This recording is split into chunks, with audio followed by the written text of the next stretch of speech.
First, let's talk about Pakistan-United States relations. And it's very good news. There are many positive developments. And after years of turbulence, we have recalibrated our relations and we are on a positive trajectory. This is good news for Pakistan. I think this is good news for the United States of America.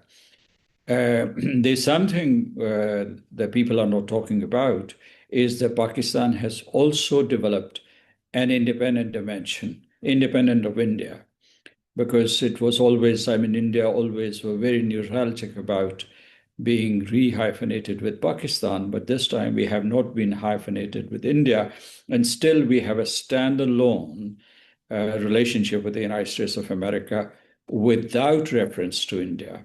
So this is a big achievement. This hurts India grievously.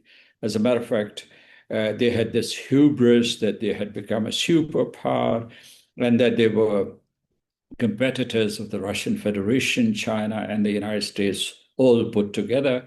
And they had dwarfed Pakistan in the strategic calculus. And these theories are being proved wrong by the developments that are taking place.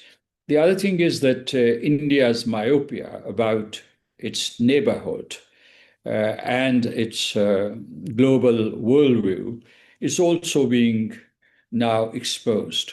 So what is happening right now is that Pakistan is galloping ahead diplomatically. It defeated India militarily.